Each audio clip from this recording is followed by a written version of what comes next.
जगन्नाथ एटा मोर fast video आ पूर्व मु short 3टा पठेदी but unfortunately मु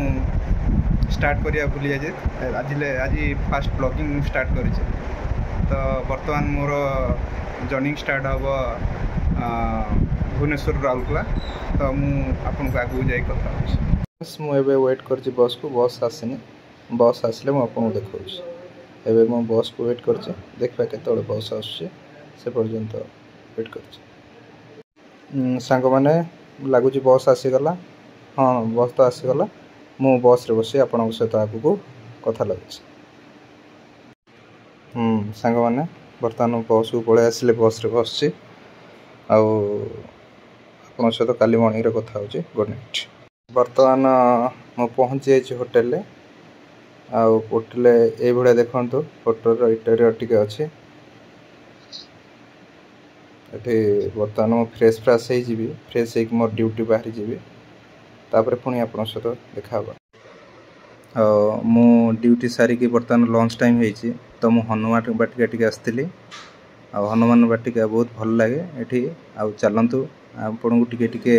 हनुमान बाटिका देखीदेवी कारण हनुमान बाटिका हूँ बहुत भल प्रदर्शन स्थल गोटे राउरकेलार सबू मंदिर ये आवेलेबल अच्छी आपण गार्डनिंग सागे मंदिर बहुत सुंदर सुंदर मंदिर मान अच्छे ये लक्ष्मी मंदिरटा दर्शन करूँ जेहेतु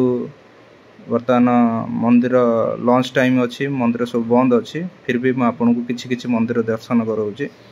आपण आसबे जिते आसबे हनुमान बाटिका ये बहुत सुंदर जिनस अच्छी हनुमान अच्छा बहुत सब ओडिशार बड़ मूर्ति ये शिव पार्वती अच्छा ये सामने आपंकर शिव मंदिर अच्छी तापर आप देखु आगु को बहुत माने आपंकर सारला मंदिर आपंकर शिव मंदिर ता सहित रहिला गणेश मंदिर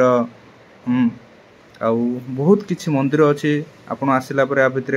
आपन खाली मंदिर बुली बुली पाखापाखि अध घंटा 45 मिनट लगी जे प्रकृत मंदिर सबू मंदिर को दर्शन करने ये देखते बासुआ बलद के सुंदर मूर्ति मान कर आगु को बढ़ी गला पर देखिए ये लक्ष्मी से मंदिर से सुंदर कारुकार्य मान मंदिर मानक देखते कि सुंदर कारुकार्य मंदिरटी बहुत भल होती आपण थरे आसी टूर करंतु मंदिर दर्शन करंतु एठी आपण बहुत भल वातावरण सहित ये प्रसाद सेवन बहुत भल लगे कारण एठिकर प्रसाद बहुत भल। बर्तमान आम आज भिडियोटी मुझे एंड करुचे आशा करी आपको भल लगे टे सब्सक्राइब करदे रोचे। जय जगन्नाथ।